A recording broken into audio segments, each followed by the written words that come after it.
siang, Ibu. Oke, baik Pak. Mungkin bisa langsung saya mulai, Pak. Baik, sudah ingin mulai ya? Baik. Ya, Pak. Baik. Bisa. Bismillahirrahmanirrahim. Assalamualaikum warahmatullahi wabarakatuh. Alhamdulillah, pada siang ini kita masih diberi kesehatan. Semoga kita semua dalam keadaan sehat walafiat, dijauhkan dari wabah penyakit, virus dan lain-lain. Semoga kita semua selalu berada dalam lindungannya. Alhamdulillah pada siang ini kita masih diberi kesempatan untuk untuk berada di dalam room Zoom ini walaupun melalui virtual seperti ini. Jadi sama seperti dengan hari biasanya, pada hari ini kita akan membahas tema workshop yaitu penilaian kinerja penyedia dalam model PBJ. Baik, kebetulan kita juga di sini sudah bersama dengan narasumber kita, yaitu yang terhormat Bapak Dr. Insinyur Yahya MSI. Bagaimana kabarnya, Pak? Ya, alhamdulillah baik, Ibu. Ya, alhamdulillah, Pak. Oke, baik, Pak. Jadi suara saya jelas? Ya, Pak. Ya, Pak, jelas, Pak. Baik, baik. Ya, Pak. Oke, baik Pak. Jadi pada siang ini seperti yang telah kami sampaikan tadi bahwa materi pada siang ini yang akan dibawakan oleh Bapak Dr. Insinyur Yahya MSI yaitu penilaian kinerja penyedia dalam model PBJ. Baik Pak, karena waktu juga sudah menunjukkan pukul 13.00 waktu Indonesia Barat. Jadi dengan hormat kami persilahkan kepada Bapak narasumber untuk membawakan materi pada siang ini. Silahkan Pak. Baik, terima kasih Ibu Moderator, Ibu Nur Aziza Tajuddin yang telah memberikan kesempatan kepada saya. Yang pertama saya hormati adalah Ikatan Tenaga Ahli Konstruksi Indonesia, khususnya di Sulawesi Tenggara, ya, yang telah memberi kesempatan kepada saya untuk memberikan sedikit ya gambaran tentang sebenarnya yang ingin disampaikan sebenarnya itu adalah evaluasi kinerja, tetapi itu adalah unit kompetensi 12 yang sudah pada Perpres 16 ya tahun 2000 Perpres 16 tahun 2018. Yang sekarang ini kami baru dapat beberapa dapat sosialisasi. Saya harus jelaskan sedikit minggu lalu ya menyangkut tentang Perlem LKPP yang baru. Oke, mungkin nanti saya akan sampaikan dengan materinya dan juga perlemnya. Mungkin saya akan kirim ke Ibu Nur Aziza untuk materinya dan perlemnya. Nah, Perlem nomor 4 ini oleh LKPP itu tahun 2021 itu tentang pembinaan pelaku usaha pengadaan barang jasa pemerintah, di mana di dalamnya ada penilaian tentang kinerja penyedia barang jasa. Mungkin saya bisa share materinya. Silakan Pak.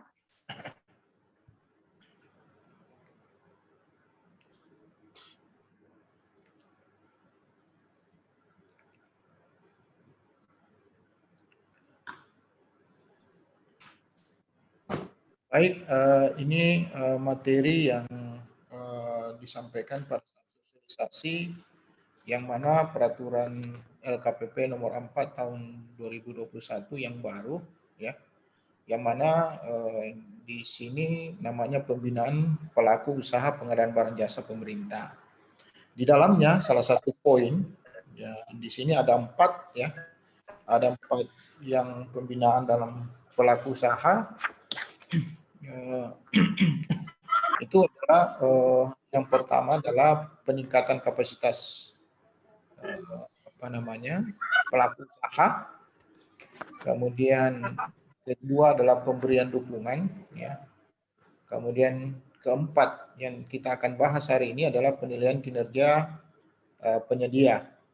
Yang terakhir sebenarnya pengadaan sanksi daftar hitam, tapi yang kita akan bahas hari ini adalah penilaian kinerja penyedia. Nah, kita ketahui bersama bahwa penyedia sebagai salah satu pelaku pengadaan sebagaimana yang diatur dalam pasal 8 Peraturan Presiden nomor 12 tahun 2001 tentang perubahan atas Peraturan Presiden nomor 16 tahun 2018 tentang pengadaan barang jasa pemerintah, itu sangat dipengaruhi itu adalah penentuan hasil yang mana kita ketahui bersama namanya output atau target yang dari satu pengadaan.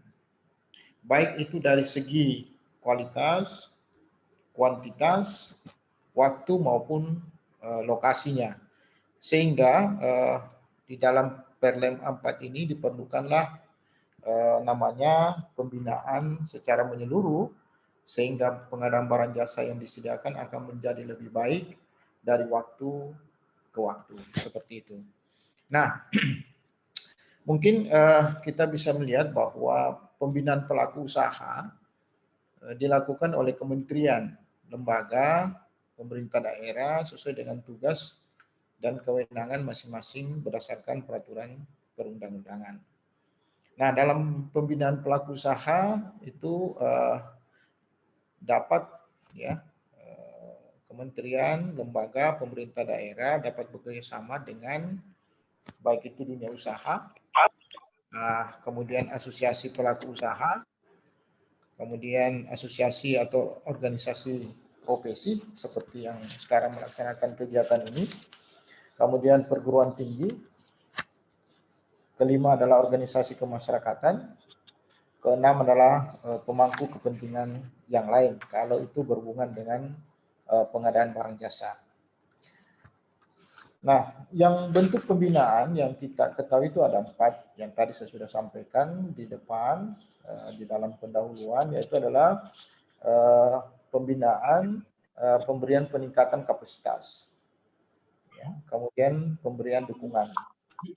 Nah, ini yang kita akan bahas, penyedia barang jasa. Nah, di sini di Perlem 4 juga yang terakhir itu adalah pengenaan sanksi daftar hitam. Tapi kita tidak bahas pengenaan sanksi daftar hitam, itu mungkin tersendiri nanti akan dilakukan oleh ikatan ini, mungkin itu. Nah, saya langsung masuk kepada peningkatan kapasitas pelaku usaha. Apa yang harus dilakukan? Nah, yang harus dilakukan seperti misalnya sosialisasi. Dan kami sudah mendapatkan beberapa sosialisasi, kemudian bimbingan teknis atau pelatihan. Kedua adalah pendampingan untuk meningkatkan kualitas barang jasa yang dihasilkan atau bentuk peningkatan kapasitas lainnya misalnya. Ya, mungkin saja yang lain-lain untuk bagi para penyedia.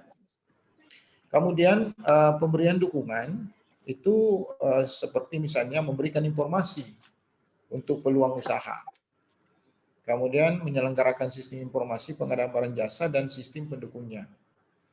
Kemudian peningkatan akses terhadap sumber pembiayaan, inovasi dan teknologi atau dukungan lainnya yang diperlukan seperti itu. Nah, kita masuk ke penilaian kinerja penyedia barang jasa. Nah, bicara menyangkut tentang kinerja penilaian barang jasa, kita seperti apa ya? Apa yang dimaksud dengan penilaian kinerja penyedia seperti itu. Nah, ternyata di sini didefinisikan seperti bahwa penilaian kinerja penyedia merupakan aktivitas dan proses untuk mengukur kinerja penyedia dalam melaksanakan pekerjaan berdasarkan indikator yang telah ditetapkan. Nah, siapa yang melaksanakan menilai kinerja penyedia? Tidak lain dan tidak bukan adalah PPK, pejabat pembuat komitmen atau pejabat pembuat penandatangan kontrak seperti itu. Nah, kenapa harus dilakukan penilaian kinerja penyedia? Nah, di sini dilakukan supaya untuk meningkatkan kualitas, ya, kualitas hasil atas barang jasa yang dihasilkan oleh penyedia. Jadi kenapa kita harus ini yang jadi masalah juga. Kenapa kita harus menilai? Ternyata adalah bahwa kita harus mencari atau melihat penyedia yang memiliki atau sesuatu penilaian yang harus meningkatkan kualitas, ya, meningkatkan kualitas.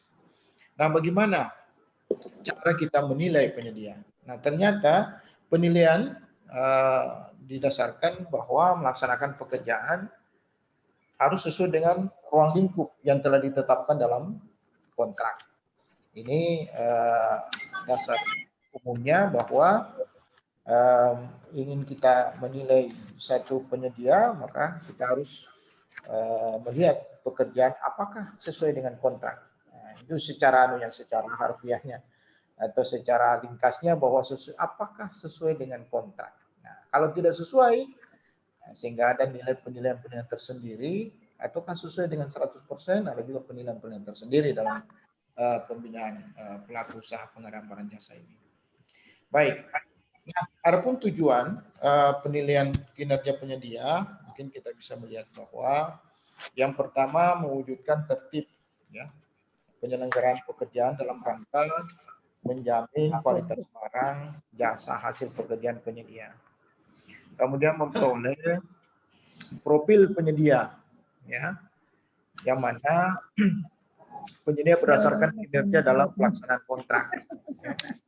Ketiga, itu adalah melaksanakan mitigasi risiko dalam pelaksanaan pekerjaan. Keempat, menghasilkan umpan balik bagi penyedia untuk dapat meningkatkan kinerjanya berdasarkan pada hasil kinerja sesuai dengan kontrak. Ya. Yang terakhir, memberikan indikator peningkatan kapasitas yang dibutuhkan oleh penyedia. Jadi ada 5 tujuan yang untuk menilai kinerja penyedia. Ya. Kemudian saya lanjut, prinsip penilaian kinerja. Kalau unit kompetensi yang kemarin-kemarin itu ada unit kompetensi 12 ya kalau tidak salah. Yang kalau sekarang ini pada prinsipnya sederhana, mudah dan aplikatif. Ya. Kemudian transparan, objektif dan proporsional. Kemudian terakhir itu adalah profesional dan berintegritas. Jadi kita harus betul-betul melihat penilaian itu sesuai dengan proporsional ataukah profesi masing-masing dan berintegritas. Nah, ternyata modelnya yang sebenarnya saya di dalam judul saya ada model pengadaan barang jasanya, ternyata sudah masuk dalam sistem informasi. Nah, penyedia yang sudah memenuhi kriteria itu akan masuk dalam sistem informasi kinerja penyedia atau disebut dengan sikap yang diselenggarakan oleh LKPP atau aplikasinya di dalam sikap kalau kita sudah menilai kinerja penyedia. Jadi sistemnya itu masuk kepada sistem informasi namanya sikap, seperti itu. Kemudian, nah, tata cara penilaian kinerja. Nah, tata caranya ini mungkin kita bisa lihat, ya. Saya mungkin agak pelan-pelan karena cukup penting dalam hal kita melihat bagaimana sih cara kita menilai kinerja dari penyedia. Nah, penilaian kinerja dilaksanakan oleh PPK melalui sistem informasi, ya, kinerja penyedia. Jadi disikap atas pelaksanaan pekerjaan yang telah dilakukan oleh penyedia selama masa pelaksanaan pekerjaan sampai dengan proses pembayaran termasuk masa pemeliharaan ataupun garansi jika ada, seperti itu.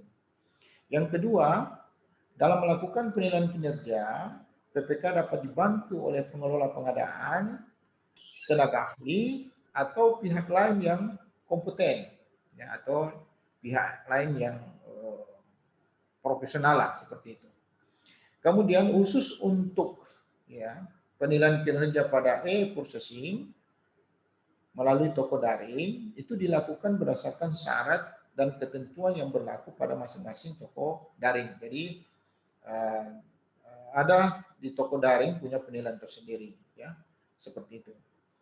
Lalu penilaian kinerja yang dilakukan oleh PPK itu setelah, ya, jadi kita lihat setelah penyedia melakukan serah terima hasil pekerjaan kepada PPK melalui berita acara serah terima atau BAS yang pertama, ya, dan atau berita acara serah terima akhir atau biasanya disebut BAS kedua, tapi di sini dia disebutkan berita acara serah terima akhir untuk pekerjaan barang jasa yang memerlukan masa pemeliharaan atau garansi, ya, seperti misalnya konstruksi, ya, bangunan.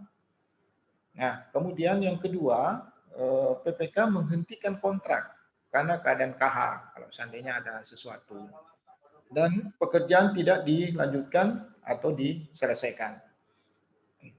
Atau PPK melakukan pemutusan kontrak karena kesalahan penyedia seperti itu. Nah,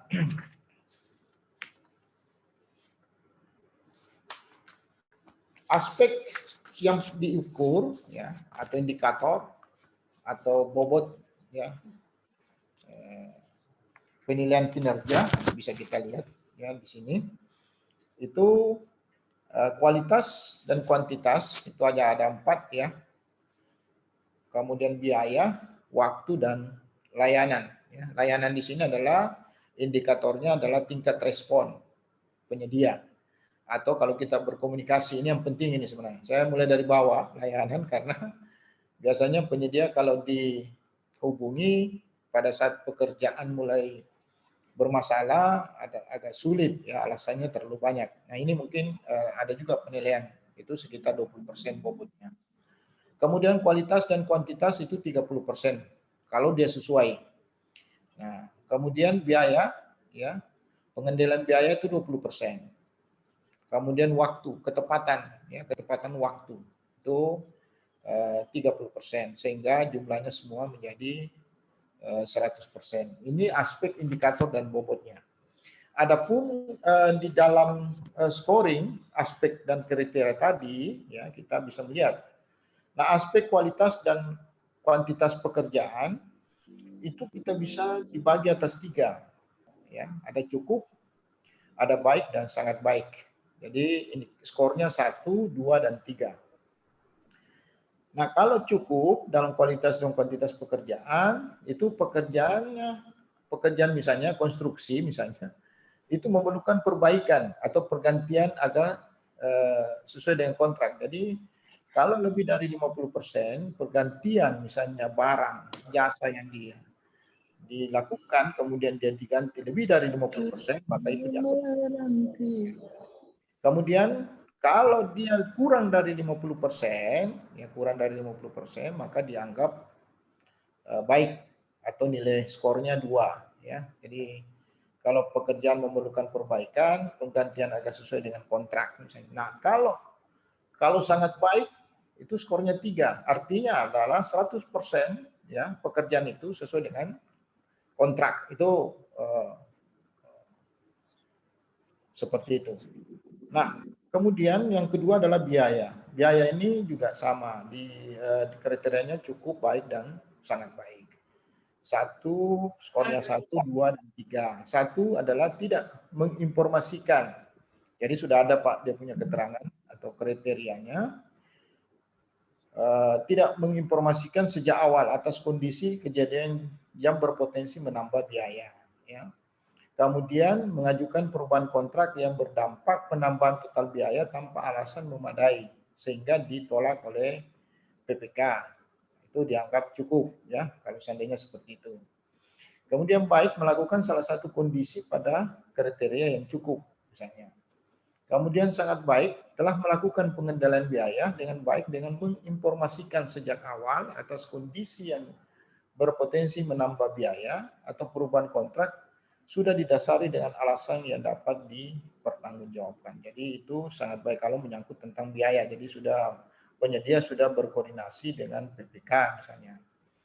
Adapun waktu, kalau cukup, ya, skornya 1, itu adalah penyelesaian pekerjaan terlambat melebihi 50 hari. Ya, dari kontrak karena kesalahan penyedia. Ini kriterianya seperti itu. Kemudian baik, penyelesaian pekerjaan terlambat sampai dengan 50 hari karena kesalahan penyedia. Seperti itu.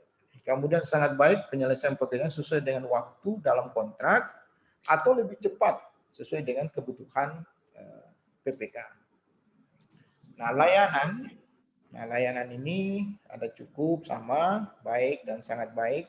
Skornya juga 1, 2, 3. Kemudian yang satu, penyedia lambat memberi tanggapan positif atas permintaan PPK.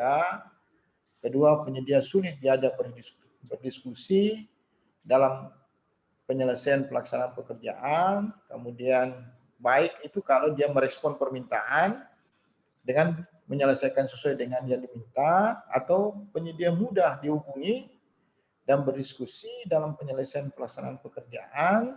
Nah, kalau sangat baik ini merespon permintaan dengan menyelesaikan sesuai dengan yang diminta, dan penyedia mudah dihubungi, berdiskusi dalam penyelesaian pelaksanaan pekerjaan. Ini dianggap sangat baik seperti itu. Nah, selanjutnya adalah rumus penilaian kinerja. Jadi di sini sudah dilihatkan rumusnya itu sama dengan nilai kinerja, itu sama dengan skor kualitas atau kuantitas dikali dengan bobot kualitas dan kuantitas, ditambah skor biaya dikali dengan bobot, ditambah dengan skor waktu dikali dengan bobot waktu, ditambah dengan skor layanan dikali dengan bobot layanan. Sehingga kalau seandainya nilainya 0, itu pekerjaan itu. Kalau 1 antara 2, dan 1 lebih kecil, lebih kecil dari 2, cukup. Kemudian kalau 2 antara 3, itu adalah baik. Kemudian yang baik adalah, yang sangat baik itu adalah skornya atau nilai kinerjanya sama dengan 3. Nah, perlu diketahui bahwa yang buruk tadi atas itu adalah kalau dilakukan pemutusan kontrak secara sepihak oleh PPK, maka kinerja penyedia diberikan nilai skor 0 dengan kriteria buruk kalau seandainya dilakukan pemutusan kontrak sepihak.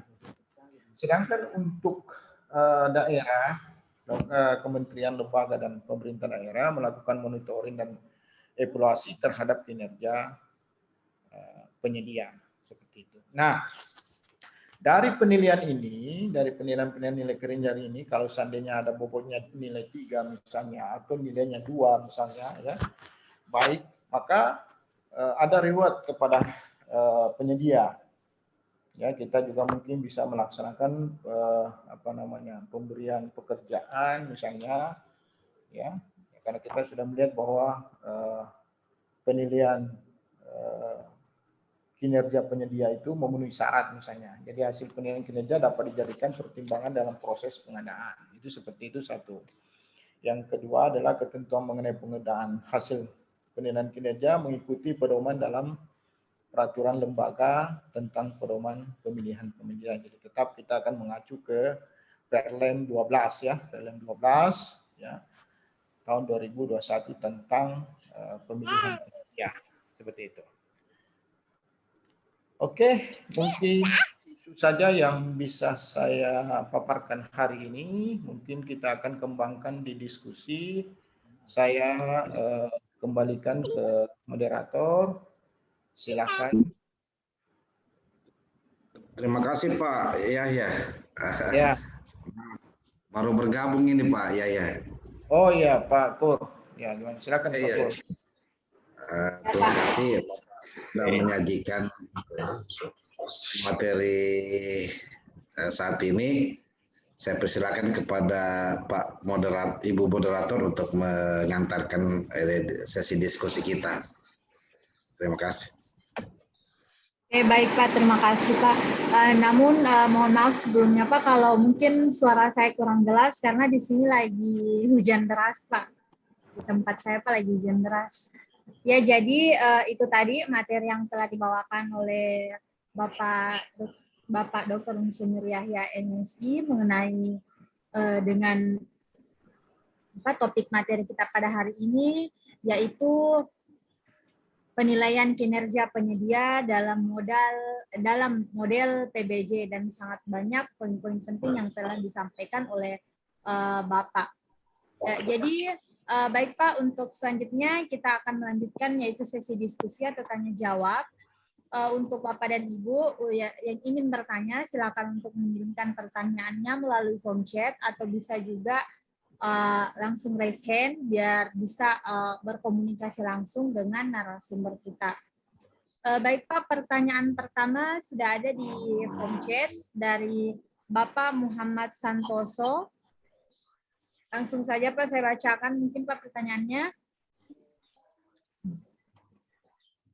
Adakah sanksi bagi PPK yang tidak melaksanakan penilaian kinerja penyedia? Siapa yang menjatuhkan sanksi dan siapa yang mengawasi penjatuhan sanksi? Apakah sudah dilaksanakan atau belum? Baik, mungkin saya langsung jawab Ibu ya, Ibu Nur. Ya Pak, silakan Pak. Nah, untuk sanksi bagi penilai kinerja itu memang belum ada dilihatnya ya, belum ada kriterianya, kecuali mungkin yang lainnya ya. Tapi untuk menilai kinerja penyedia itu belum ada yang menilai. Nah, penilaian kinerja penyedia itu kan tergantung dari PPK. Jadi PPK inilah yang akan menilai apakah untuk yang akan datang sebenarnya. Jadi bukan pelaksanaan pekerjaan itu sementara, tetapi akan datang. Karena biar bagaimana dalam hal sebenarnya dalam Perlen 4 ini itu ada 4 pembinaan yang perlu dilakukan. Yang salah satunya adalah penilaian kinerja seperti itu. Jadi memang belum pengawasan misalnya ada jatuh sanksi tidak ada, tetapi ada etikat baik dari PPK untuk pekerjaan atau pelaksanaan yang akan datang seperti itu. Jadi sebenarnya untuk melihat supaya kita tidak usah lagi terus terang bahwa PPK kalau berkontrak ya dengan tanda tanya karena tidak menilai kinerja, kita masih tanda tanya ini apakah penyedia ini bisa menyelesaikan sesuai dengan kontrak yang kita inginkan. Nah, kalau tidak, maka kita juga akan merasa tidak bekerja sesuai dengan ketentuan seperti itu. Nah, kalau seandainya kita sudah menilai, maka kita tidak akan khawatir bahwa pekerjaan itu bisa tidak terselesaikan seperti itu. Nah, kalau saya membaca dari Perlem ini memang belum ada ketentuan bahwa apakah kalau tidak menilai kinerja itu ada sanksi seperti itu. Mungkin itu saya kembalikan, Ibu Moderator. Oke, baik Pak. Terima kasih Pak atas jawabannya. Jadi itu untuk jawaban untuk Bapak Muhammad Santoso. Silakan jika mungkin ada yang ingin ditanggapi mengenai dengan jawaban dari Pak Yahya. Bagaimana Bapak Muhammad Santoso? Sudah Pak? Cukup Pak? Cukup Bu. Oke, baik. Terima kasih Pak. Jadi untuk Bapak dan Ibu silakan untuk bertanya kepada Bapak Muhammad Bapak Yahya selaku narasumber kita pada siang ini. Di mana pada materi ini tadi, oke baik. Mungkin pertanyaan selanjutnya atau tanggapan selanjutnya dari Bapak Ruli Rinaldi. Silakan Pak. Yang sudah raise hand. Silakan Pak Ruli. Halo, Assalamualaikum. Ya Pak, waalaikumsalam. Ya, silakan saya Pak. dari Sumatera Pak, khususnya di Lampung ya. Jadi saya mau bertanya Pak, apakah tanggapan penilaian dari PPK itu dari segi pemilihan ya Pak ya, terdapat penyedia yang yang pertamanya itu nomor 1 itu menang Pak ya. Nah, tiba-tiba nomor 2, nomor 3 ini mungkin sepertinya ada apa namanya, memundurkan lah nomor 1 ini dengan cara sebagaimana. Itu apa tanggapan dari PPK itu Pak? Memundurkan atau apa istilahnya itu ya, untuk mencegah jadi pemenang di luar dari pemilihan itu. Nah, tanggapan PPK seperti apa Pak? Gitu Pak. Baik. Ya. Ya, tindakan PPK sebenarnya kan tidak melihat dari kondisi di luar ya Pak, sebenarnya ya Pak Ruli. Jadi yang memang ada kadang-kadang penyedia yang meminta pada saat ini kan sebenarnya penilaian kinerja ini sebenarnya kan terjadi pada saat pelaksanaan Pak, bukan pada saat pemilihan penyedia. Itu perlu kita pilah. Nah, kalau pelaksanaan penyedia itu nanti tupoksinya Pokja, ya tupoksinya Pokja. Kemudian kalau ini memang betul-betul pada saat setelah tanda tangan kontrak, mulai awal tanda tangan kontrak sampai dengan serah terima barang, seperti itu Pak. Jadi saya pikir yang masalah Pak Ruli sampaikan itu memang masalah sebelum pemilihan penyedia, ya pemilihan penyedia biasa. Nah itu sekarang di Perlem 12 itu sudah ada ketentuannya. Saya mungkin singgung sedikit, minta maaf, saya mungkin singgung sedikit tentang Perlem 12, bahwa kalau ada persekongkolan itu kita gugur Pak.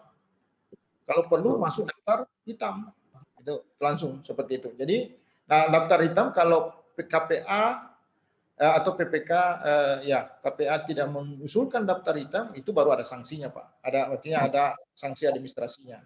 Karena itu penting dalam hal pembinaan penyedia. Seperti itu Pak Ruli. Oh iya.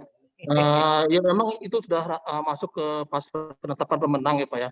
Ya, ada nomor 1, nomor 2, nomor 3, ya kan.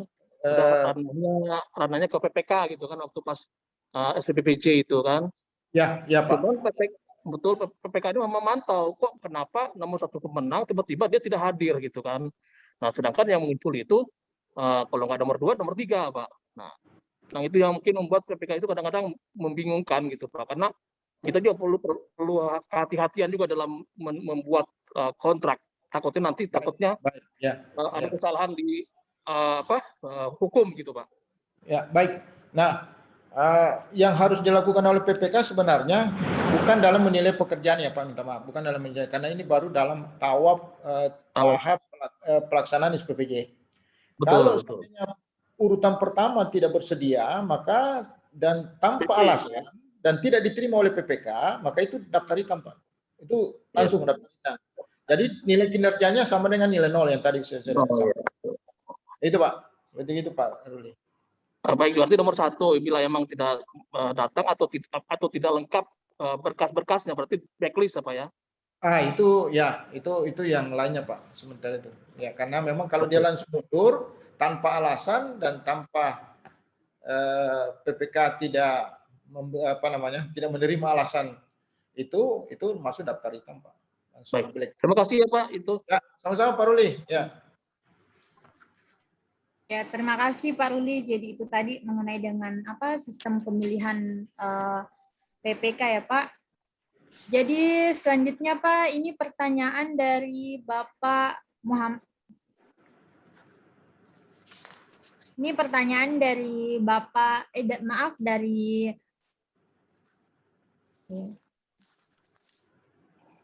pertanyaan dari Bapak Sigit Winarta.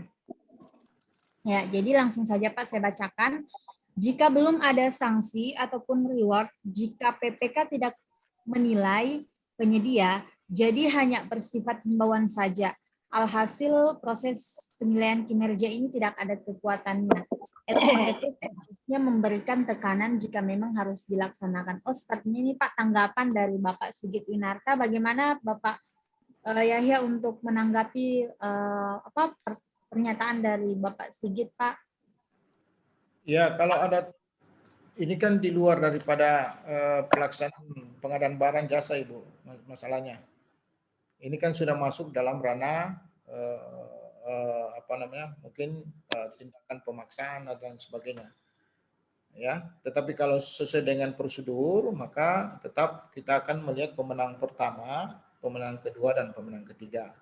Kalau pemenang pertama tidak sanggup, ya kita blacklist, misalnya kalau tidak ada alasan. Tapi kalau ada alasan yang bisa diterima, maka itu tadi kita memanggil pemenang cadangan kedua, seperti itu. Begitu seterusnya. Ya, karena memang harus ada penetapan pemenang itu 1, 2, atau 3 ya minimal. Seperti itu. Karena kita khawatirkan misalnya pada saat pelaksanaan ada putus kontrak, kemudian tidak ada pemenang, cadangan pemenang, itu kadang-kadang agak sulit ya, biasanya seperti itu. Mungkin itu, Ibu Nur. Oke, jadi itu untuk Bapak Sigit Winarta, tanggapan dari Bapak Yahya mengenai dengan apa yang disampaikan oleh Bapak Sigit. Selanjutnya Pak, pertanyaan dari Ibu Nurjana. Apakah sanksi yang diberikan kepada, oke, mohon maaf sebelumnya Pak, mungkin ada tanggapan lagi dari Bapak Sigit mengenai dengan apa yang dijelaskan tadi Pak? Silakan mungkin Pak. Izin Ibu, Bapak. Ya Pak, silakan narasumber Pak. Sigit Winarta, Ibu dari Perpustakaan Nasional Jakarta. Ingin menanggapi, kalau maksud saya bukan yang di pertanyaan yang kedua tadi Bapak, mengenai yang di kontrak nomor 2 atau nomor 3. Saya ingin menanggapi yang di poin pertanyaan pertama Bapak. Kalau memang dari LKPP ataupun dari pemerintah dalam artian yang membawahi pengadaan barang dan jasa tidak ada tekanan bahwa ini wajib dilaksanakan oleh PPK untuk menilai kinerja dari penyedia, itu alhasil bakal dilaksanakan atau tidak dilaksanakan oleh si PPK sebagai pemilik kegiatan untuk menilai penyedia kan Pak? Boleh dong saya sebagai PPK, saya nggak mau menilai karena belum ada kewajiban dari LKPP untuk menilai. Beda kalau seperti yang akan dilaksanakan LKPP sekarang yang harus mengupload e-kontrak. Nah itu kan seperti itu awalnya dulu. Sekarang upload e-kontrak diminta wajib, kalau nggak upload e-kontrak PPK tidak dapat membuat paket berikutnya, gitu kan. Itu sudah penekanan dari LKPP dalam artian seperti itu Bapak. Apakah ini nantinya akan seperti yang peraturan sebelumnya Pak?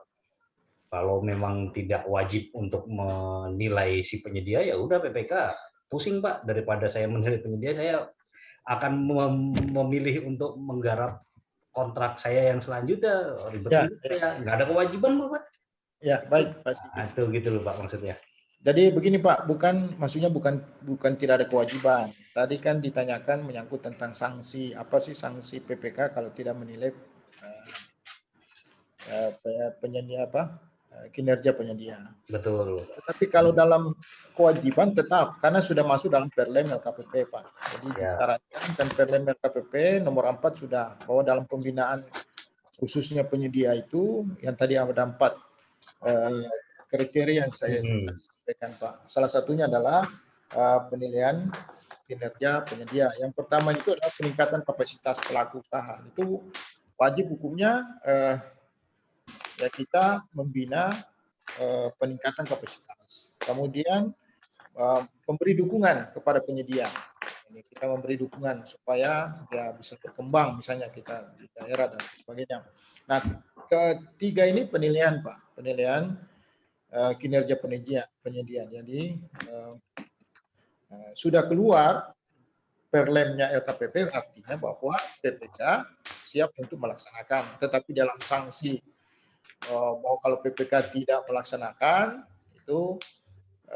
itu akan dikembalikan ke KPA. Mungkin dikembalikan akan ke KPA atau urusan dengan misalnya ketentuan peraturan-peraturan mungkin yang berlaku di daerah misalnya seperti itu. Jadi bahwa pelaksanaan penilaian kinerja ini sebenarnya harus dilakukan supaya PPK, karena begini Pak nantinya pemikiran kita KPP bahwa pengelola pengadaan ini itu nanti sudah satu sendiri Pak, sudah fungsional, artinya dalam arti 2023. Kalau sudah fungsional, jadi pekerjaannya itu tidak ada dicampur adukan dengan yang lain seperti itu. Jadi tidak ada lagi echo seperti itu. Dan kalau sudah menyatu di dalam UKPBJ misalnya, kemudian pengelola pengadaan sudah ada di situ, kemudian dengan tersendiri akan terbentuk aturan-aturan seperti ini yang sudah diatur bahwa salah satunya adalah penilaian kinerja penyedia itu sudah ada daftarnya. Karena juga akan masuk di dalam sikap Pak. Minta maaf Pak Sigit. Jadi Iya, di aplikasi KPP akan masuk di sikap ya seperti itu Pak. Supaya kita juga nanti akan mudah memilih penyedia di sikap seperti itu. Mungkin itu Ya. Pak Sigit. Minta maaf ya. Iya, betul Bapak. Izin Bapak. Ya, Ya. mungkin seperti yang biasa didengungkan oleh Pak sekutnya LKPP dulu Pak Setio ya Pak ya. Ya, ya Pak. Pak Setio kan tuh sudah sering mengingatkan, garang malah mengingatkan sirup diumumkan gitu kan. Iya betul. Nah itu kan nggak ada ininya juga kan, nggak ada hukumnya kalau si PPK ataupun KPA tidak mengumumkan sirup. Ya. Alhasil sampai sekarang pun coba dilihat nggak ada ponisnya kalau KL tidak mengumumkan sirup itu kan nggak ada kan Pak. Alhasil banyak yang sirup tidak diumumkan kan Pak ya. Kita melihatnya ke situ gitu Pak maksudnya. Oh begitu maksudnya. Apa ada ke sana? Ya baik. Ya. Nah kalau yang sekarang ini yang disirup ini kan sudah jelas Pak. Kalau sudah disirup, kalau kita ingin lelang misalnya tender, atau kita ini kan harus diambil dari nomor sirup itu Pak sebenarnya. Betul. Kenapa alasan sepakat? Ya Pak. Ya, ya. Oh, Pak Sony. Ya, akhirnya yang diumumkan sirupnya yang mau ditender, Pak. Jadi, monggo lanjut, Pak. Ya. Jadi sebenarnya kan kalau sudah disirup kan sudah itu Pak, sebenarnya sudah langsung itu. Mungkin saya kembalikan di moderator, silakan Ibu. Oke, baik Pak. Bapak. Menjadi suara Sontano Gante.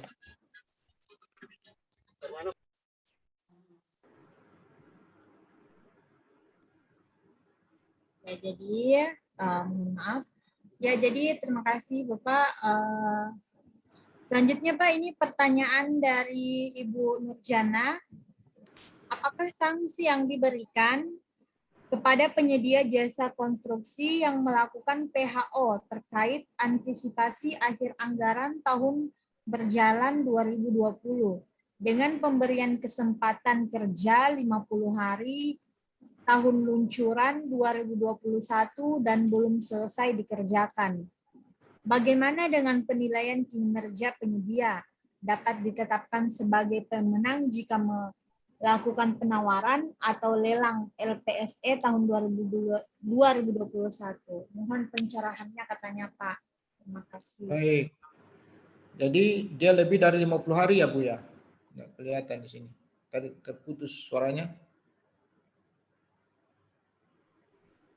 Kesempatan kerjanya itu 50 hari Pak. Ya. Tahun luncuran 2021. Ya. Kemudian? Dan belum selesai dikerjakan. Ya. Bagaimana dengan penilaian kinerja penyedia? Baik. Nah, penilaiannya sudah jelas tadi.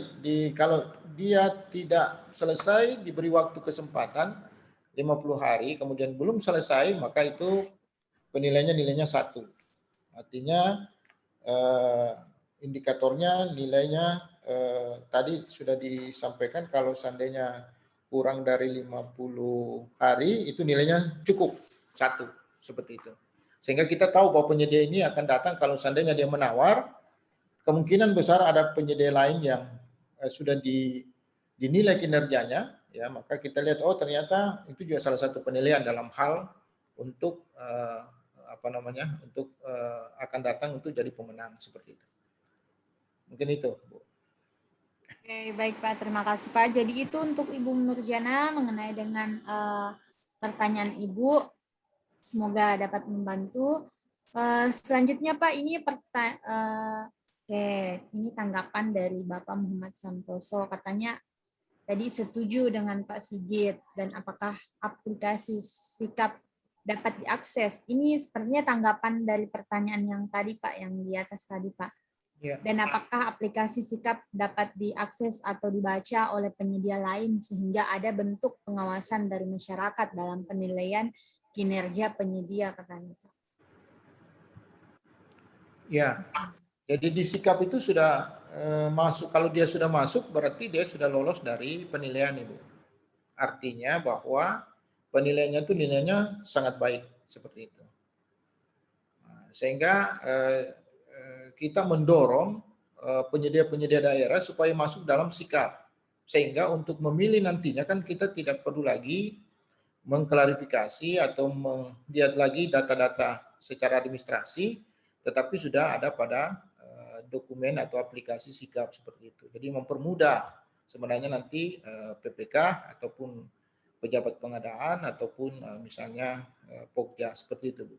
Itu aja sebenarnya intinya. Oke Pak, baik Pak, terima kasih Pak tanggapannya. Selanjutnya ini juga dari Bapak Maman, katanya mengenai dengan yang tadi juga, bukannya penilaian kinerja itu pada tahap pelaksana saja, katanya Pak. Ya. Ya, tahap pelaksanaan saja, karena Pak setelah tanda tangan kontrak, kemudian pelaksanaan sampai kepada penerimaan. Jadi mulai dari itu. Jadi setelah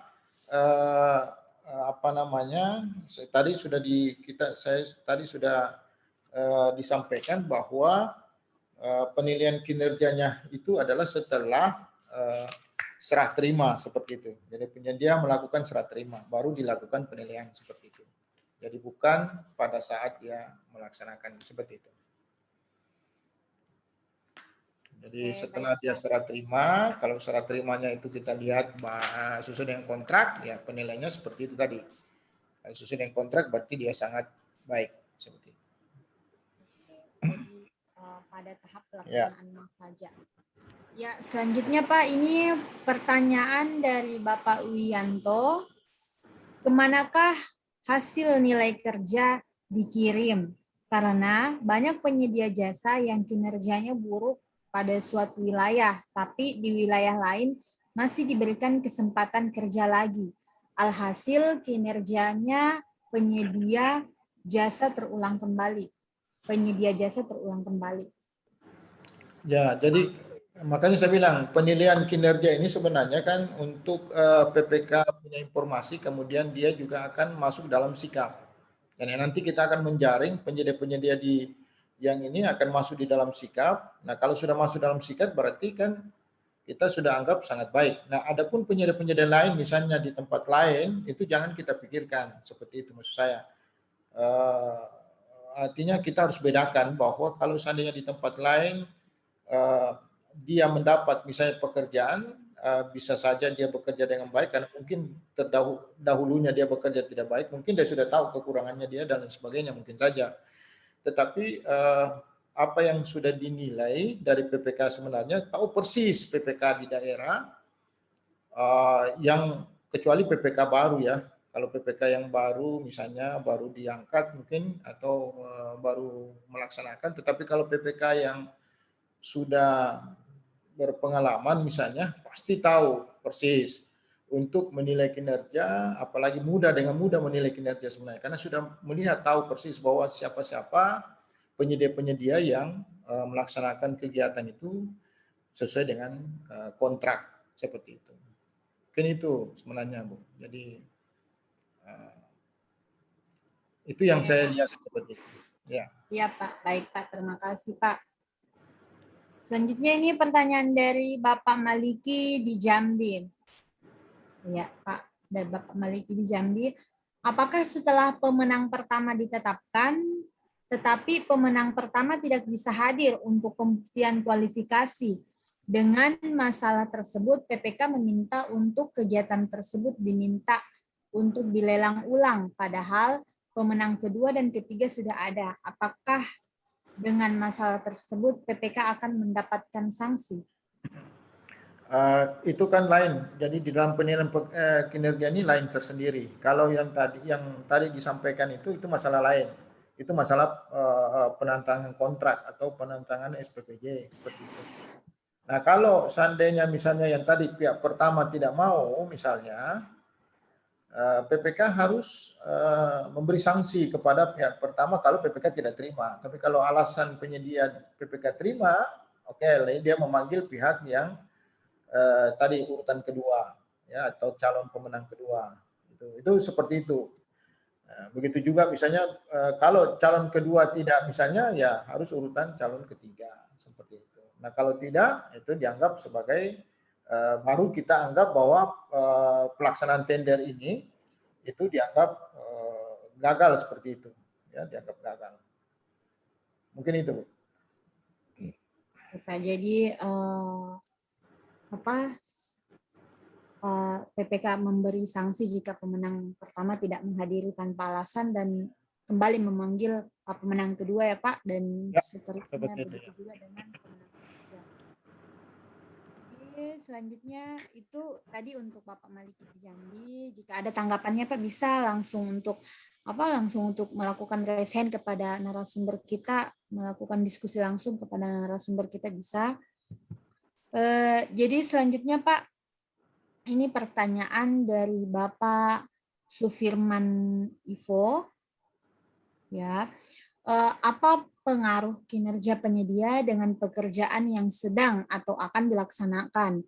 Soalnya di tempat kami kinerja penyedia baik ataupun buruk tidak menjamin pekerjaan yang sedang dikerjakan hasilnya bagus atau jelek karena masih ada namanya pinjaman pakai perusahaan yang mana PPK maupun Pokja pemilihan tidak bisa mendeteksi ini, baik atau buruk kinerja penyedia tergantung oknum yang pinjam pakai perusahaan tersebut. Nah, bagaimana menilai kinerja penyedia yang suka jual diri seperti itu, katanya Pak? Baik, Ibu. Jadi ini juga masalahnya lain ini. Nah, banyak kasus yang minta maaf, kebetulan saya juga pemberi keterangan ahli LKPP. Banyak kasus yang terjadi di daerah. Ini di luar ya kinerja. Tadi ini harus dibedakan. Kinerja yang tadi penilaiannya itu adalah pada saat penerimaan pekerjaan, ya, BAS seperti itu. Kalau yang proses yang tadi ini adalah proses yang berbeda. Karena pinjam bendera, minta maaf, mulai dari Perpres yang lama 16 sampai 2018 itu pinjam bendera tidak boleh. Itu salah satunya. Jadi banyak kejadian di daerah masuk di ranah hukum itu karena banyaknya pinjam bendera. Ya, karena ada pasal 56 kalau tidak salah di Perpres yang lama itu adalah harus direktur sendiri yang harus menandatangani kontrak. Nah, kalau di pinjam bendera bukan direkturnya menandatangani kontrak, maka itu dianggap kontrak itu tidak sah, seperti itu. Nah, inilah ya Perpres sekarang ini tidak boleh adanya peminjaman bendera, itu jelas-jelas sudah disebutkan di dalam Perlem ya, di Perlem ini bahwa peminjaman bendera itu tidak dilakukan karena akan di blacklist ya. Blacklist itu baik itu pusatnya maupun cabang-cabangnya juga akan di blacklist seperti itu. Tidak sama seperti dulu. Blacklist cabangnya, pusatnya tidak. Sekarang sudah otomatis semuanya bisa di blacklist seperti itu. Nah, kalau ini persoalan lain. Jadi tadi sampaikan bagaimana kita menilai kinerja kalau dia pinjam bendera dari awalnya saja sebenarnya dari pemilihan penyedia itu Pokja itu sudah harus menghentikan atau menggugurkan ya kalau ketahuan bahwa dia meminjam bendera. Sebenarnya kan mudah saja. PPK pasti tahu, kalau sudah tahu ya Pokja sudah tahu sebenarnya dari awalnya sudah digugurkan. Seperti itu. Mungkin itu saya kembalikan itu. Oke, baik Pak, terima kasih Pak. Jadi sangat banyak kasus dengan kejadian-kejadian yang berbeda ya Pak. Suaranya kecil. Ya Pak, mohon maaf. Jadi sangat banyak kasus yang dengan kejadian-kejadian yang berbeda dengan proses penyelesaiannya juga berdasarkan dengan aturan-aturan yang ada. Ya, jadi selanjutnya Pak, pertanyaan selanjutnya dari Bapak Maman. Maaf Pak, apa suara saya Pak sudah jelas? Ya, jelas. Pak. Jadi dari Bapak Maman, oke, sepertinya ini tanggapan dari Bapak Maman, katanya pemberian kesempatan itu dapat diberikan apabila PPK meyakini bahwa pekerjaan akan selesai. Kalau memang diyakini tidak akan selesai, sebaiknya putus kontrak saja. Sepertinya ini tanggapan Pak Ya, Maman. tambahan yang saya seperti itu Bu sebenarnya. Jadi kalau memberi kesempatan, sebelum kita memberi kesempatan, kita harus sudah tahu bahwa apakah penyedia ini mampu menyelesaikan 50 hari. Kalau tidak mampu, ya putus. Ya, seperti itu. Itu aja. Bagus ya, baik. Terima kasih. Oke, baik, terima kasih Pak tanggapannya bahwa kesepakatannya diperjelas dulu. Jika tidak jelas maka silakan diputus kontrak saja biar tidak ada masalah di belakangnya mungkin ya Pak. Ya.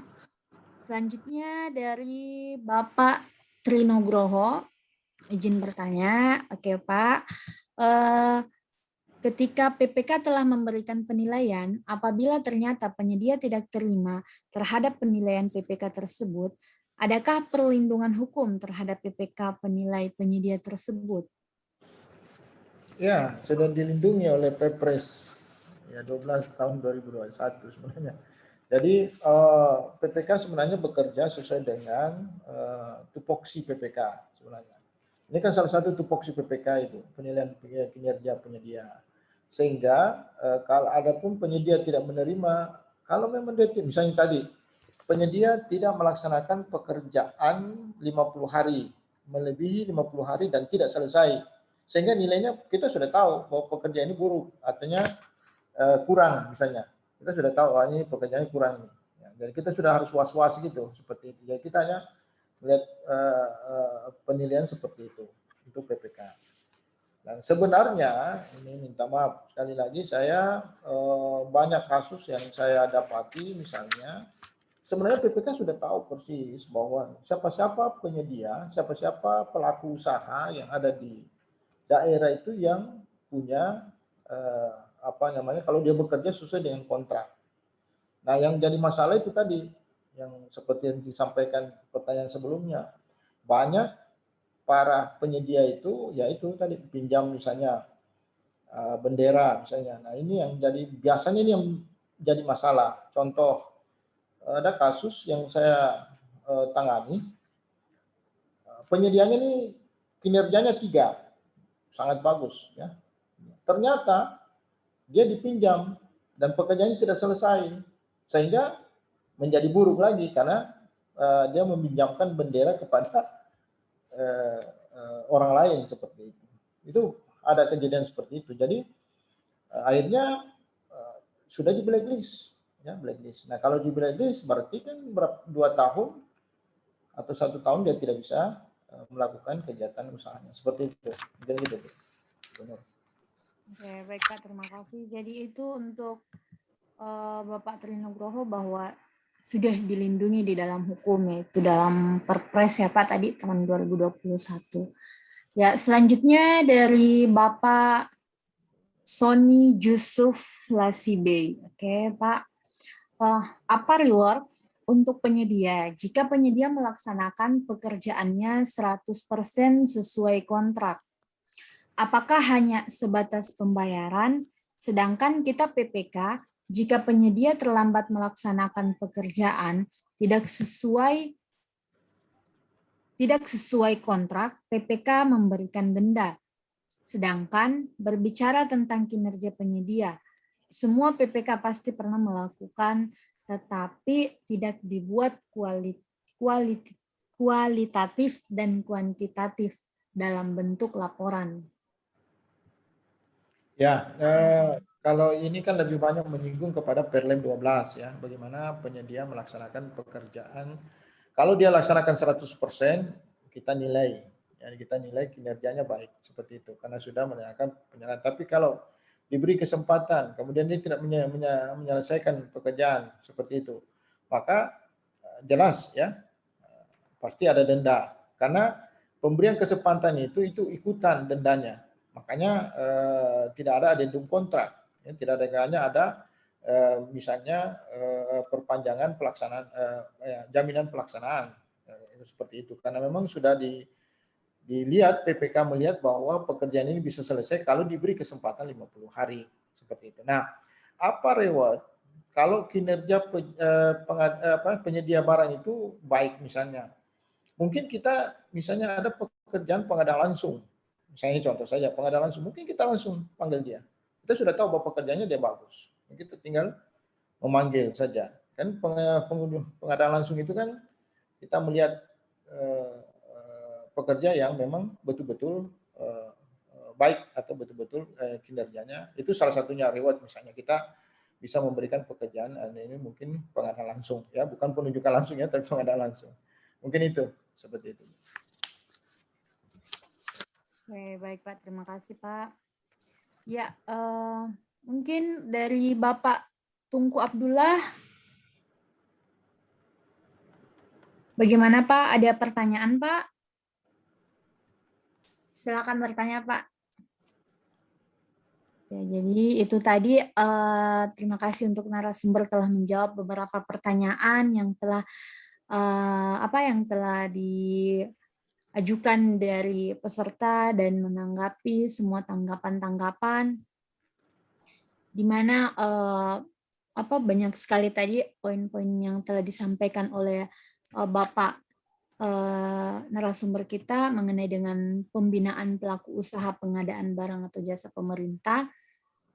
Ada dari bentuk peningkatan kapasitas usaha, bagaimana kita melakukan pemberian dukungan terhadap usaha tersebut, penilaian kinerja pengadaan barang dan jasa, ada juga tujuannya, dan hingga yang terakhir ada rumus penilaian kinerja. Semoga semua poin-poin penting yang telah disampaikan oleh narasumber kita dapat kita pahami dengan baik dan bermanfaat untuk kita semua ke depannya. Ya, baik, untuk Bapak dan Ibu, jika masih ada yang ingin ditanyakan, silakan mungkin untuk mengirimkan pertanyaannya melalui form chat ataupun bisa juga raise hand agar melakukan komunikasi langsung dengan narasumber kita. Kami juga ulangi kembali bahwa materi, record materi, dan sertifikatnya akan di-share pada di akhir kegiatan ataupun di pertengahan periode. Jadi seperti itu Bapak dan Ibu. Ya, selanjutnya Pak, ini ada pertanyaan dari Pak Maman. Katanya, kapan dilakukan pemberian kesempatan?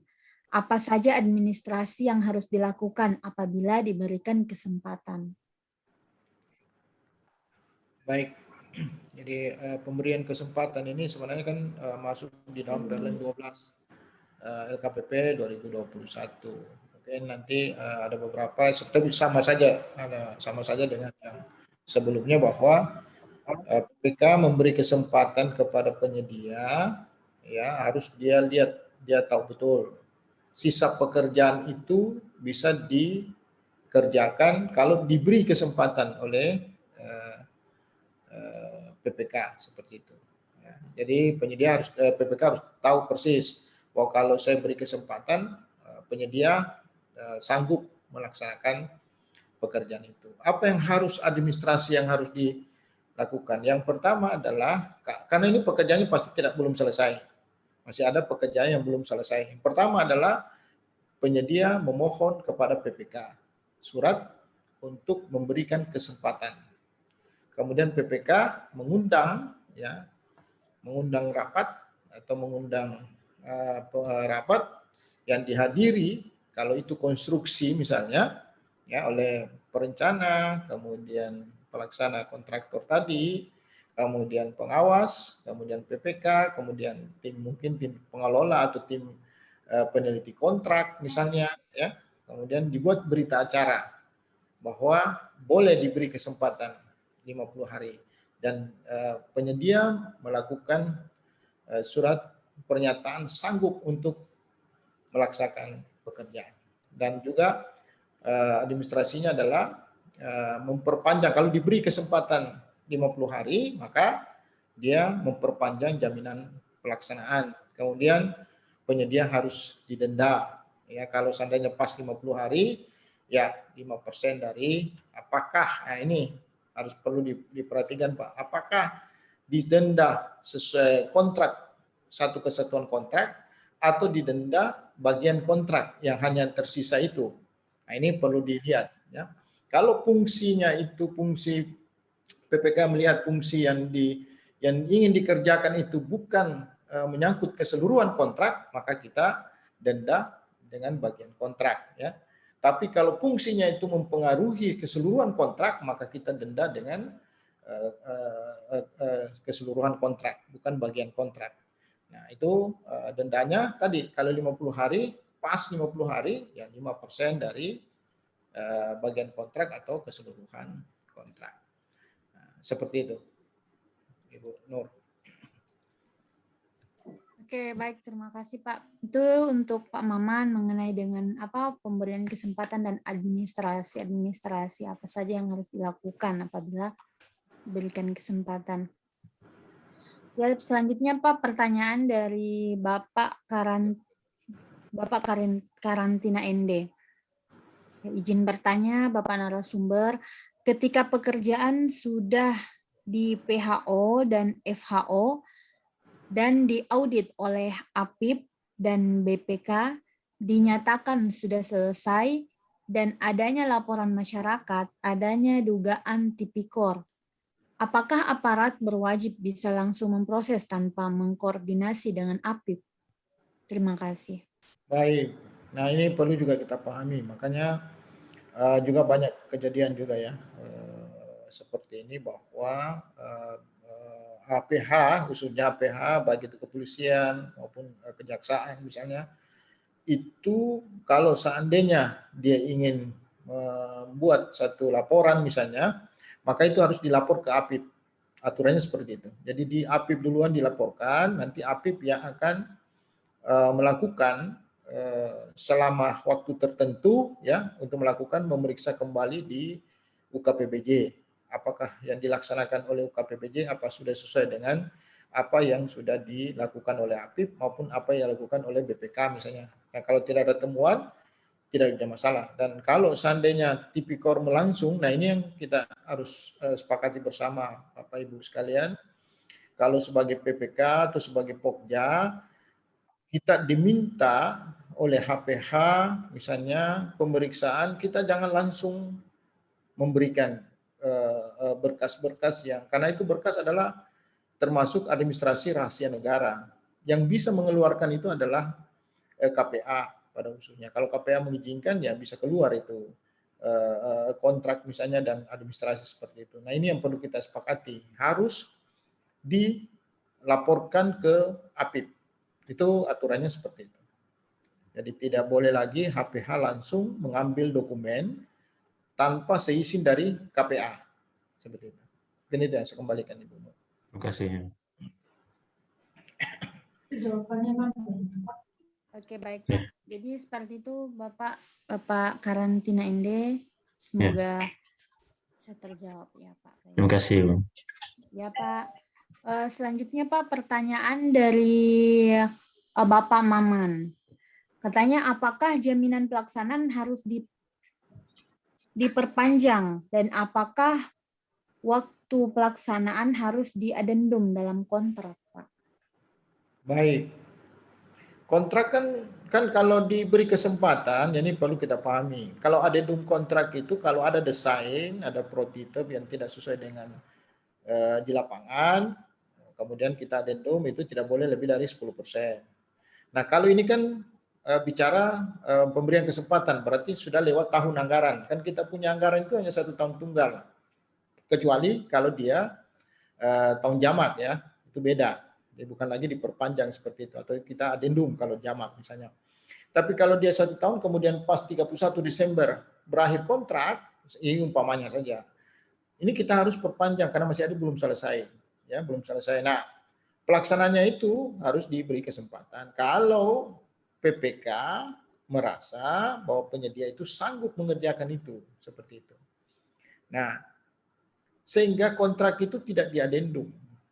Yang diperpanjang itu hanya jaminan pelaksanaannya saja, seperti itu. Tapi kalau kita diamkan, Ya Pak? Halo? Ya Pak, bagaimana Pak? Ada tadi suara yang ini, saya pikir dia tanggapi. Itu seperti itu Bu ya. Nah Ibu Nur. Jadi kontrak tidak diadendum, seperti itu. Oke, baik Pak, terima kasih Pak itu tadi. Selanjutnya itu dari Bapak Maman. Selanjutnya ini kembali ke Bapak Karantina ND. Ketanya apabila ada kesalahan administrasi atau bukan maladministrasi, apakah bisa dipidana sementara di Perpres sanksi perdata? Begitu Pak, terima kasih. Ya, sebenarnya ya makanya saya bilang APIP itulah yang perlu Bapak untuk bekerja sama. Karena APIP-nya inilah yang memeriksa apakah administrasi Bapak itu sudah lengkap atau masih ada yang kurang, seperti itu. Makanya APIP itu punya peranan. Nah, saya minta teman-teman di ULP atau di UKPPJ, misalnya di Pokja, PPK, maupun misalnya pejabat pengadaan, tolonglah bekerja sama dengan APIP. Kenapa? Karena APIP ini yang tahu persis ya, tentang audit, baik itu menyangkut kekurangan dan lain sebagainya. Makanya kalau ada kurang, mungkin APIP akan membina pelaksanaan KPPJ dan sejalan. Dan itulah saya bilang kami dari LKPP dengan APIP itu harus disarankan lah sebaiknya kalau bisa bekerja sama, bukan saja dengan APIP, mungkin dengan BPKP daerah misalnya, ataukah BPK mungkin saja. Tapi kalau BPK kayaknya agak susah. Tapi kalau BPKP masih mungkin untuk kita bisa bekerja sama dalam hal tertentu. Mungkin ada beberapa anggaran yang diperiksa oleh BPKP seperti itu. Itu aja Bu, misalnya. Ya. Jadi tidak ada sanksi. Kecuali ada temuan kerugian negara. Atau, iya Pak.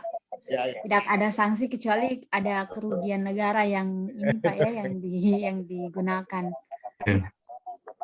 Ya Pak, selanjutnya ini pertanyaan dari Bapak Yapis.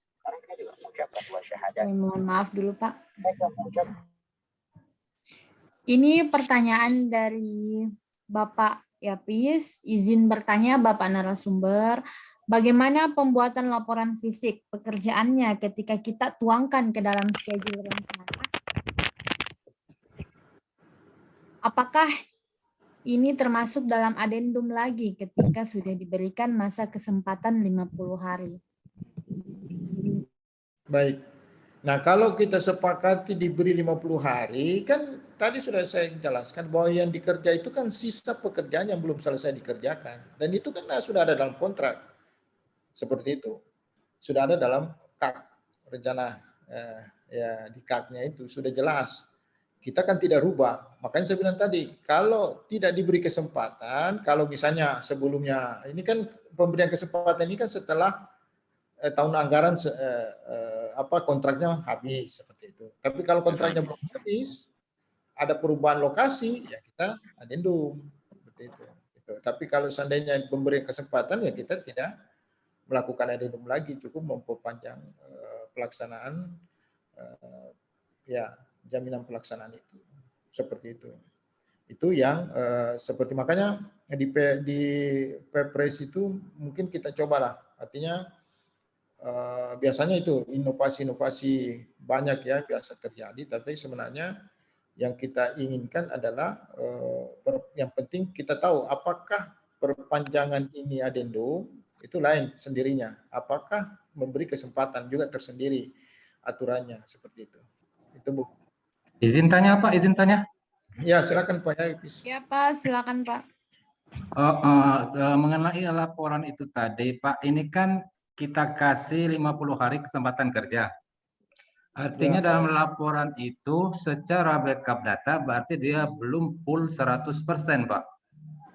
Betul. Nah, jadi ketika kita akan membuat laporan itu dan saat itu dia masih dalam pemberian kesempatan 50 hari. Ya. Terus laporannya kita buat secara real saat itu juga, atau dibuat karena kesempatan sudah 50 hari dan dianggap bisa menyelesaikan 100%, berarti backup datanya kita buat 100%, Pak. Terima kasih, Pak. Pak. Ini Pak Yafis, jadi begini Pak, maksudnya sebelum dilaksanakan pekerjaan 50 hari kesempatan itu, kan kemudian lewat tahun ya, maka kita harus hitung Pak, berapa pekerjaan yang sudah dilaksanakan oleh penyedia. Ya, sebelum diberi kesempatan biasanya begitu. Berapa pelaksanaan diberikan oleh penyedia. Itu biasanya yang menghitung itu bukan PPK, tetapi APIP. Kalau bukan APIP ya BPKP, kalau bukan adalah BPK misalnya. Itu dibayarkan dulu Pak, tahun anggaran tunggalnya itu. Kita bayarkan dulu Pak, tahun anggarannya. Sedangkan sisa pekerjaannya itu kan belum dibayarkan Pak. Yang sisa pekerjaan yang tadi diberi kesempatan 50 hari itu nanti akan dibayar tahun berikutnya Pak. Nah disinilah sebenarnya PPK tidak bisa, bukan PPK, penyedia tidak bisa memaksa juga pemerintah sepanjang dana itu ada. Biasanya sepanjangnya 5 tahun. Ya, kalau seandainya tahun 2022 belum ada, misalnya kontraknya habis 2020 misalnya, diberi kesempatan, maka 2021 kalau ada anggaran yang diberikan, kalau tidak penyedia tidak boleh menuntut, ya seperti itu. Itu maksudnya. Jadi sisa pekerjaan itu yang dibayarkan di tahun 2021 Pak, ya seperti itu. Ya, harus dibedakan bahkan dari yang sisanya misalnya 95% yang tahun lalu 2020, kemudian kita perpanjang 35%, maka yang dibayarkan 95% itu duluan Pak, kita bayarkan pada penyedia. Seperti itu. Sedangkan yang 5% ini tadi harus dibayarkan 2021, maka yang diperpanjang bukan kontraknya sudah selesai tadi itu Pak, yang 95%. 35% itu akan kita bayarkan di tahun 2021. Seperti itu. Kemudian memperpanjang jaminan pelaksanaan. Seperti itu aja Pak. Gitu. Oke, terima kasih Pak. Ya. Terima kasih Pak Yafis juga. Ya oke, baik. Mungkin pertanyaan selanjutnya dari Ibu Reniwarti. Silakan Bu. Terima kasih kesempatannya. Ini saya mau bertanya Pak, itu metode kalau pembayarannya karena keterlambatan tadi dilewati tahun anggaran, pembayarannya tahun berikutnya. Boleh tidak pembayaran itu diselesaikan sekaligus, maksudnya di akhir tahun, karena tahun depan tidak akan muncul lagi mata anggaran tersebut, dibayarkan 100%, tapi diganti dengan sisa pekerjaan, diganti dengan jaminan sisa pekerjaan. Boleh tidak seperti itu Pak? Ya, ini kalau saya belum membaca keseluruhan ya Bu, minta maaf ya, yang Perlen 12 yang baru ini ya, yang baru ini. Tapi kalau yang tahun PUPR, kalau PUPR itu bisa membolehkan PUPR 14 ya. PUPR 14 itu boleh dibayarkan dengan ada jaminan seperti itu. Kemudian juga ada kalau tidak salah Permen-Q juga seperti itu, yang dulunya ya bisa di. Nah, kalau di Pepres yang baru ini, mungkin kalau sama dengan yang lama punya, itu tetap tidak diperbolehkan itu. Tetap tidak diperbolehkan, karena anggaran kalau sudah habis tidak boleh dibayar 100%. Walaupun itu ada jaminan misalnya, kan itu melanggar, mungkin orang audit ya yang bisa memberi yang bisa memberikan advisnya. Untuk itu mungkin Pak Kur nanti mungkin bisa menambahkan tentang pelaksanaan itu. Pak Kur mungkin bisa karena saya bukan ahli audit ini Pak. Silakan Pak Kur, mungkin membantu. Itu Pak, kurang monitor Pak. Lagi buat formiti audit ini. Apa itu Pak? Saya tidak tahu informasinya nih. Aziza apa ya Aziza? Ini Pak, maksudnya begini, kan pelaksanaannya itu akhir tahun Pak, masih ada belum selesai. Ada misalnya sekian persen lah belum selesai. Kemudian dibayarkan 100% Pak. Kemudian apakah dia dibayar 100%, apakah dia hanya bisa memberikan jaminan saja, jaminan pelaksanaan. Kemudian diberi kesempatan 50 hari. Seperti itu Pak Kur. Apa bisa? Iya. Kalau saran saya sih kalau di akhir tahun dan bobot pekerjaannya ya dinilai kurang lebih 80%, umpamanya di akhir Desember seperti tanggal 15, umumnya untuk mitigasi resiko atau transfer resiko itu melalui jaminan pembayaran, Pak.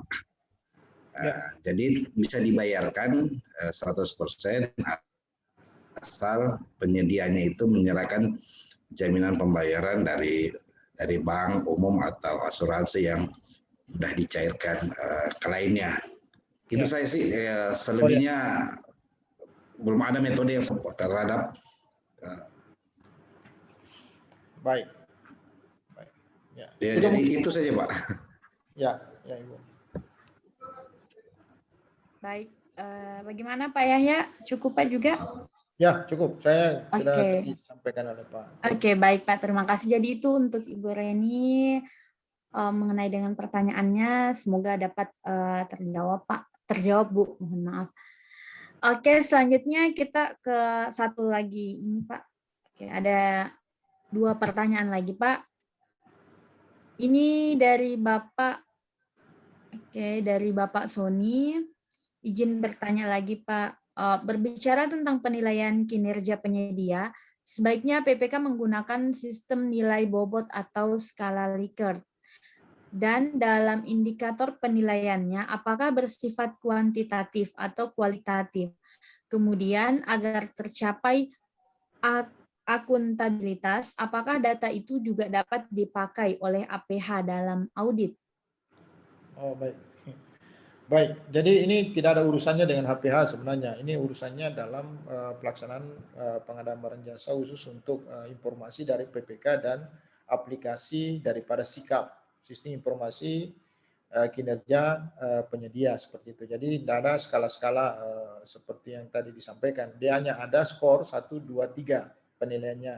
Kemudian bobotnya itu kalau dia kualitas ada 30%, kalau komunikasi misalnya 20%, kemudian biaya juga 20%, dan itu sudah masuk dalam kategori ada dia punya kriteria 1, kalau dia 1 cukup, kalau dia antara 1 sampai 2 adalah baik, kemudian antara 3, kalau dia 3 berarti itu sangat baik. Hanya itu saja yang sudah dikeluarkan oleh Perlem 4 ya Pak, dalam pembinaan penyedia barang jasa, seperti itu. Jadi dalam hal untuk apakah dapat dipakai oleh tidak ada urusannya dengan aparat penegak hukum seperti itu. Tapi kalau dia mengetahui bahwa penyedia itu bagus, ya itu bisa juga diinformasi kepada penyedia ini yang paling baik, yang kami sudah nilai, yang nilainya misalnya sangat baik seperti itu, bisa diinformasikan kalau dia minta. Kalau tidak ya tidak perlu. Mungkin itu Bu. Oke, baik Pak. Terima kasih Pak. Jadi itu untuk Bapak Sony mengenai dengan pertanyaannya. Selanjutnya Pak, 2 pertanyaan lagi Pak. Dari Bapak Karantina.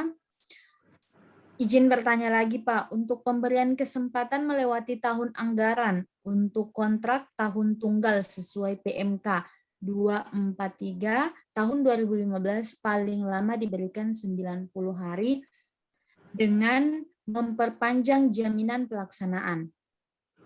Dan di instansi kami memberlakukan itu Pak, saat BAP ada oknum penyidik yang mempersalahkan dan hasil audit APIP tidak dipermasalahkan. Untuk PMK ini apakah masih relevan dengan Perpres PBJ Pak? Terima kasih Pak. Baik, jadi memang betul ada 2 pemberian kesempatan. Kalau HPA mungkin hanya baca Perpres. Kalau Perpres 16, Perpres 12 yang sekarang itu hanya 50 hari Pak kerja, 50 hari yang dikenal. Tapi Permenkyu yang tadi disampaikan itu PM 243 tahun 2015 90 hari itu, makanya biasanya kekeliruannya seperti ini Pak, yang terjadi biasa banyak hal yang kadang-kadang tidak ditemukan ya. Misalnya dia sudah kasih 50 hari, kemudian masih terlambat, maka dia tambah lagi 40 hari supaya dia bisa sama dengan PMK ini, PMK yang 243 ini yang dibuatkan 90 hari. Maka dari awal PPK harus memilih apakah memilih 90 hari ataukah memilih 50 hari. Nah, sebenarnya bukan 90 hari. Dia mau milih 100 hari pun boleh. Itu maksudnya. Ya, jadi bukan 90 hari. Boleh 100 hari, boleh. Yang penting dendanya dia bisa bayar. Karena begini, kalau 50 hari itu 5%. Kalau 90 hari itu 9% dendanya. Kalau 100 hari itu 10% dendanya. Ya, makin lama, maka makin banyak dendanya seperti itu. Nah, sebenarnya batas pemberian kesempatan kalau di Perpres biasanya berlaku 50 hari, Pak. Mungkin HPH membacanya 50 hari. Ya, tapi tidak bisa dipersalahkan juga yang 90 hari karena dia memakai PMK 243 ya tahun 2015 itu 90 hari. Jadi tergantung mau pilih 90 hari boleh, mau pilih 50 hari boleh, tapi dari awalnya sudah dipilih. Ya, sudah dipilih. Seperti Bapak tadi sudah pilih 90 hari ya, silahkan aja lakukan 90 hari. Jadi kalau dia lepas dengan 90 hari berarti 9% dari dendanya itu 9%. Seperti itu, Bu. Ya. Oke, baik Pak. Terima kasih Pak. Ini Pak pertanyaan terakhir dari Bapak.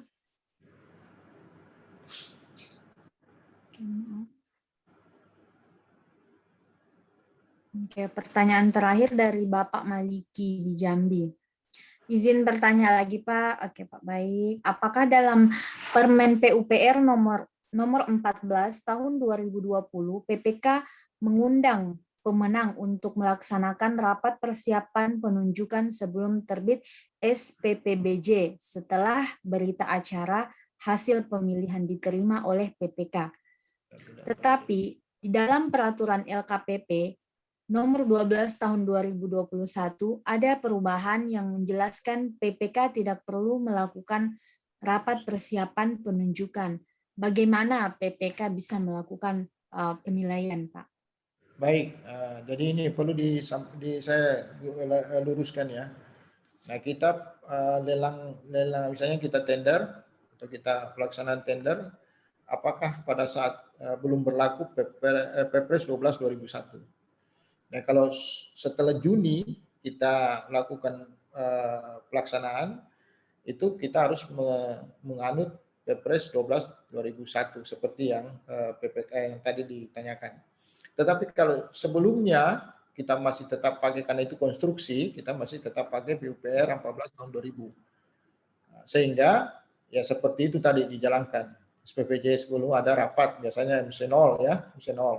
Atau sebelumnya ada rapat persiapan lah, sebelum tentang kontrak, biasanya begitu. Penyerahan lokasi dan lain sebagainya dibuat dalam berita acara, seperti itu. Nah, kalau seandainya ada perubahan, nah ini tergantung Bapak tendernya pakai Perpres setelah bulan tahun Juni misalnya, Juni. Kalau sebelumnya ya tetap pakai nomor PUPR ya, Permen PUPR 14 2020. Ya tetap laksanakan itu.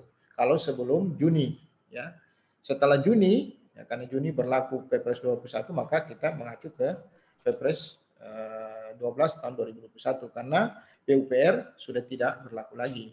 Sudah diambil alih oleh PUPR peraturan LKPP nomor 12 dalam perubahan penyedia khusus untuk pekerjaan konstruksi seperti itu. Mungkin itu Pak yang bisa saya sampaikan, Pak Maliki dari Jambi. Ya, untuk Pak Maliki mungkin itu Pak yang dapat disampaikan oleh narasumber kita. Semoga semua pertanyaan Pak Maliki terjawab. Dan begitupun juga dari pertanyaan-pertanyaan untuk Bapak-Bapak dan Ibu peserta yang lainnya. Semoga dengan tanggapan dari Bapak narasumber kita hari ini bermanfaat untuk Bapak dan Ibu mengenai dengan pertanyaan yang telah diberikan.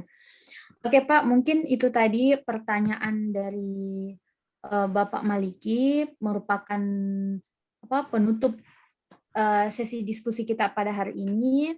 Mengenai dengan penilaian kinerja penyedia dalam model PBJ. Baik, mungkin langsung saja Pak, mungkin ada berupa, mohon maaf Pak. Oke. Jadi mungkin Pak, mohon maaf, mungkin ada berupa closing statement-nya Pak untuk materi kita pada hari ini, apa yang ingin disampaikan kepada Bapak dan Ibu yang ada di room Zoom kita pada sore hari ini. Baik, Ibu. Mungkin kata terakhir ya, Ibu. Ya, aturan Perpres 2012 ini 2021 memang cukup banyak ya, ada 5.000 lebih halaman. Jadi sehingga untuk itu mari kita sama-sama untuk melihat cermati karena ini halamannya cukup banyak, terutama dalam model. Model artinya kalau dulu kan standar dokumen, sekarang kan dipakai model dokumen pemilihan seperti itu karena bisa menambah persyaratan, tetapi bukan merubah persyaratan yang sudah ditetapkan di dalam model dokumen yang diterbitkan oleh LKPP. Nah, dengan itu juga perlu dalam peraturan-peraturan lain jangan hanya Perlem 12 saja yang kita baca, tetapi ada beberapa Perlem yang lain, Perlem nomor 1, 2, termasuk Perlem 1 itu organisasi LKPP, kemudian sampai dengan Perlem nomor 10. Mungkin juga kita akan melihat semua, bukan hanya Perlem 12 saja yang kita bisa lihat secara sesama karena di situ adalah memilih penyedia. Tetapi contoh misalnya ada Perlem nomor 4 tahun 2021 yang sudah ada, itu adalah pembinaan pelaku usaha, ini juga cukup penting. Karena di sini juga akan dilihat yang terakhir itu dalam Perlem 4 ini adalah sanksi daftar hitam. Nah, ini cukup rumit juga nih sanksi-sanksi daftar hitam ini. Ini sudah diatur lengkap di Perlem 4 tahun 2021. Nah, mungkin materinya ini Ibu nanti saya akan WA dengan Perlemnya juga sekaligus mungkin yang mungkin bisa ini ya saya akan mungkin itu Bu yang saya bisa sampaikan. Bisa juga langsung dikirimkan Pak ke Bapak Dr. Kurniawan Pak. Ya, baik. Ya Pak. Ya, jadi kami ucapkan terima kasih Pak kepada narasumber kita, terutama pada Bapak Dr. Insinyur Yahya MSI. Terima kasih Pak karena telah meluangkan waktunya pada hari ini untuk membawakan materi. Terima kasih juga kami ucapkan kepada seluruh peserta yang telah mengikuti materi kita dari awal hingga akhir. Dan kami sampaikan kembali kepada Bapak dan Ibu bahwa materi yang ada yang telah kita laksanakan ini maupun record materinya itu akan diupload di YouTube dan materinya itu ada di website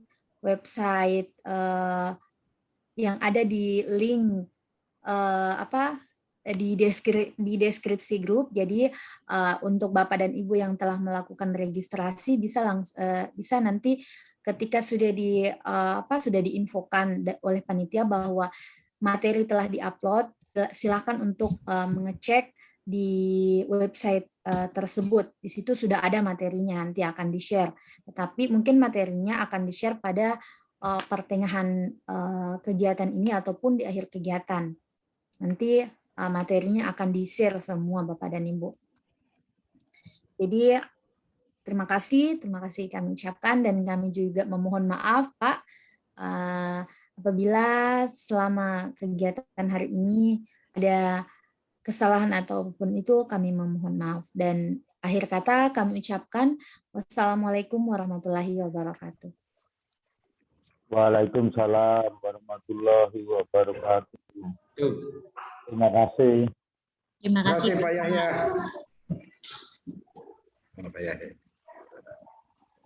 Terima kasih. Jadi nanti materinya itu ada di website yang sudah di dalam link Zoom, di link grup